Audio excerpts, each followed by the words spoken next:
இன்றும் கூட ஒப்புரவாக்குதலின் உபதேசம், ஒப்புரவாக்குதலின் ஊழியம் பற்றி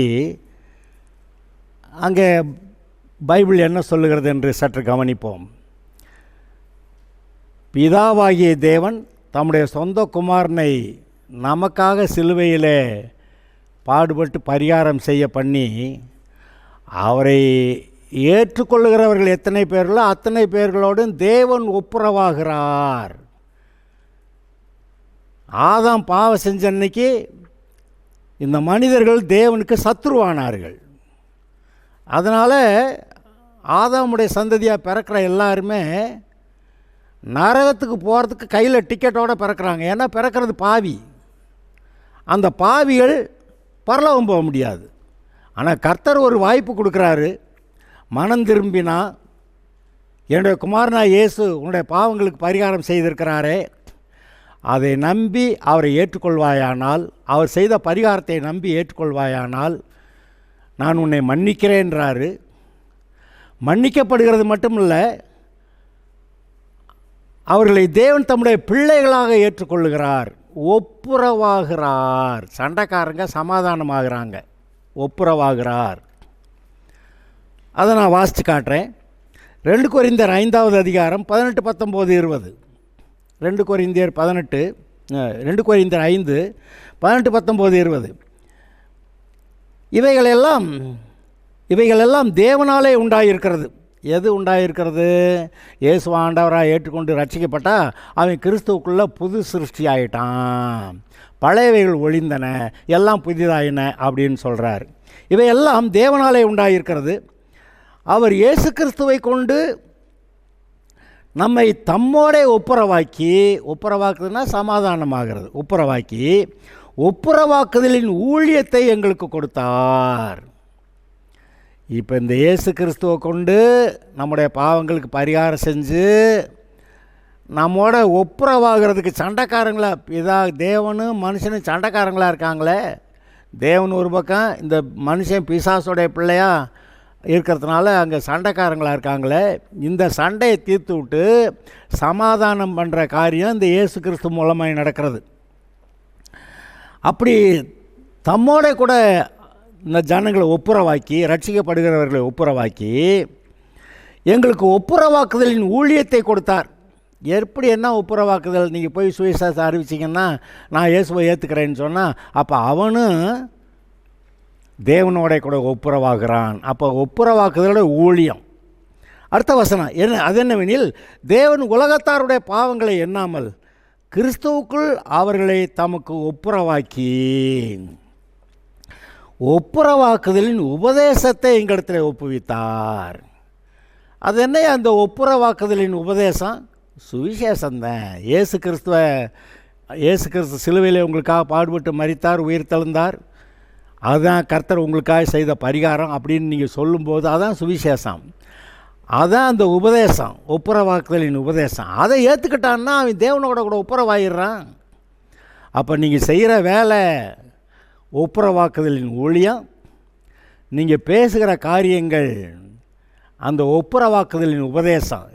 அது இயேசுதான், வேறு என்னமும் கிடையாது. நியாயப்பிரமாணத்தினால தேவனோட ஒப்புரவாக முடியாது.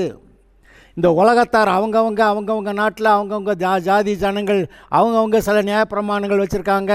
அது மூலமாக இந்த தேவனோட கூட ஒப்புரவாக முடியாது. தேவனோட கூட ஒப்புரவாகிறதுக்கு ஒரே வழிதான் இருக்கிறது. அதனால தான் சொல்கிறார் இயேசு, நானே வழியும் சத்தியமும் ஜீவனுமாக இருக்கிறேன், என்னால் என்று ஒருவனும் பிதாவிடத்தில் வரமாட்டான்.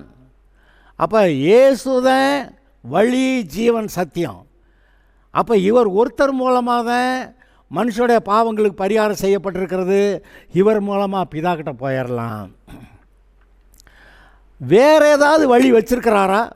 தேவனோட மனுஷன் ஒப்புரவாகிறதுக்கு வேறு வழி வச்சுருக்கிறாரான்னா இல்லை.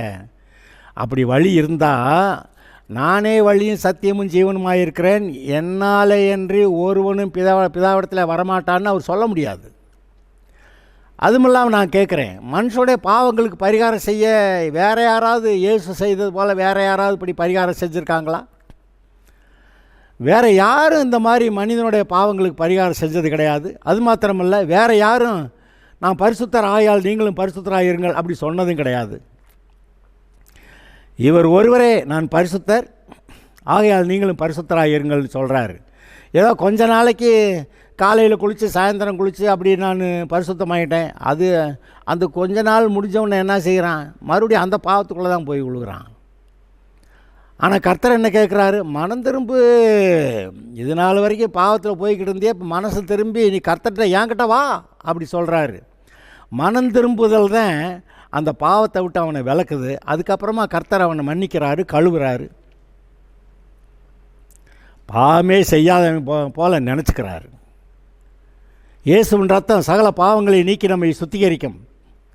ஆனால் மனம் திரும்பாமையே மன்னியும்னா அப்போ இன்றைக்கி நான் மன்னிக்கிறேன், அப்போ நாளைக்கு பாவம் செஞ்சுக்கிறேன் அப்படின்னா இது என்ன கணக்கு? அப்படி அந்த கணக்கில் வரல. அங்கே சுவிசேஷம் என்ன சொல்லுகிறது, மனம் திரும்பு பரலோகராஜ்யம் சமீபமாக இருக்கிறது. யோவான் ஸ்நானன் பிரசங்கமாக தான் மனம் திரும்புங்கள் பரலோகராஜ்யம் சமீபமாக இருக்கிறதுன்னு. இயேசுடைய முதல் பிரசங்கமும் மனம் திரும்புங்கள் பரலோகராஜ்யம் சமீபமாக இருக்கிறதுன்னு. அப்போ மனம் திரும்புறதை பற்றி பேசுகிறார். மனம் திரும்புறது எப்படி, எங்கே மனம் திரும்ப, உன் பாவத்தை விட்டு உன் பிசாசை விட்டு உன் பழைய பாவ வாழ்க்கையை விட்டு திரும்பி மனம் திரும்பி ஏங்கிட்ட வா அப்படி சொல்கிறாரு. அப்படி வரும்போது அந்த அவர்கள் மன்னிக்கப்படுகிறார்கள், கழுவப்படுகிறார்கள், புது சிருஷ்டியாக்கப்படுகிறார்கள்.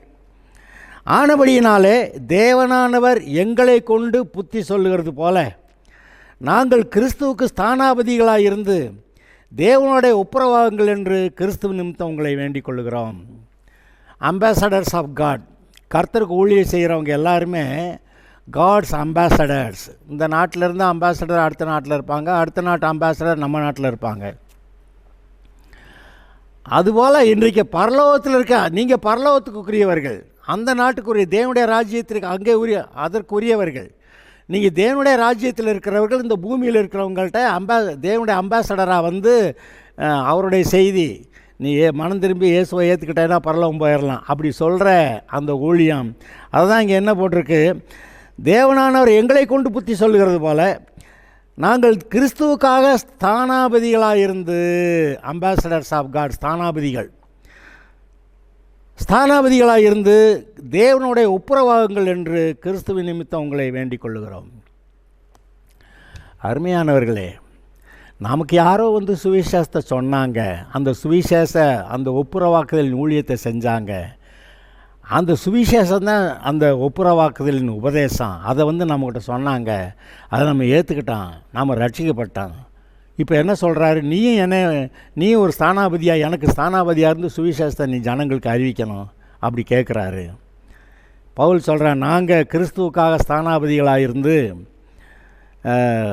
கிறிஸ்துவோடு கூட ஒப்புரவாகுங்கன்னு நான் உங்களுக்கு சொல்கிறேன் அப்படின்னு சொல்கிறது போல் நாம் மற்றவர்கள்ட்ட ரட்சிக்கப்படாதவர்கள்ட்ட இப்படி ஒரு ஆண்டவர் இருக்கிறாரு, பாவத்துக்கு பரிகாரம் செஞ்சுருக்கிறாரு.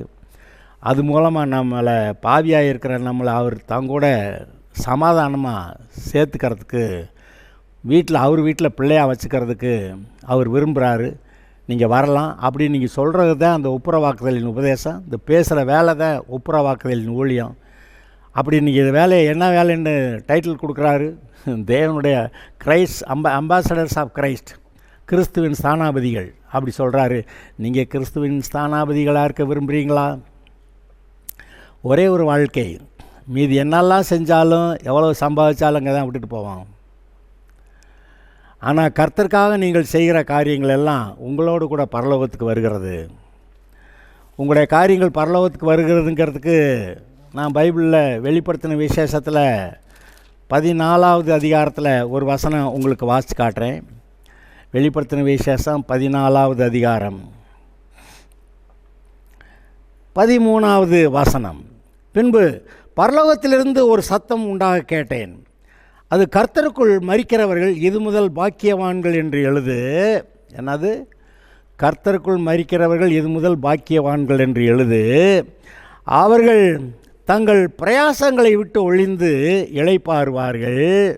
அடுத்து, அவர்களுடைய கிரியைகள் அவர்களோட கூட போகும். அவர்களுடைய கிரியைகள், நம்ம கர்த்தருக்காக என்னெல்லாம் செஞ்சோமோ அந்த கிரியைகள் அவர்களோட கூட போகும். ஆவியானவரும் ஆம் என்று திருவுளம் பற்றுகிறார். அப்போ இந்த சொல்லப்படுகிற வார்த்தையை ஆவியானவர் ஆம்னு சொல்கிறாரு. அப்போ ஒரு மனுஷன் பூமியிலிருந்து கர்த்தருடைய வேலையை செஞ்சால் அந்த கிரியைகள் அவனோட கூட போகிறது. அந்த வேலை என்ன வேலை? சுவிசேஷம் அறிவிக்கிற வேலை, ஒப்புரவாக்குதலின் ஊழியம். இந்த சுவிசேஷம் தான் ஒப்புரவாக்குதலின் உபதேசம். இயேசு கிறிஸ்து உங்களுடைய பாவங்களுக்காக சிலுவையிலே பரிகாரம் செய்தார் என்று சொல்லுகிறது தான் அந்த உபதேசம். அந்த உபதேசம் சொல்லுகிற வேலை தான் அந்த ஒப்புரவாக்குதலின் ஊழியம். நமக்கு ஒரு வேலை இருக்குது. இதுபோல் கர்த்தருக்காக கிரியை செய்கிற நேரம் இருக்கிறது. கர்த்தருக்காக நேரத்தை ஒதுக்குவோம், ஒழுங்காக ஜெபம் பண்ணுவோம், இருதயத்தை நல்லா வச்சுக்கலாம், கிறிஸ்துவுக்கு ஸ்தானாபதிகளாக இருக்கலாம், சுவிசேஷத்தை அறிவிக்கலாம், ஆத்துமாக்களை ஆதாயம் பண்ணலாம். இந்த கிரியைகள் உங்களோட கூட பரலோகத்துக்கு வருகிறது. Okay, God bless you.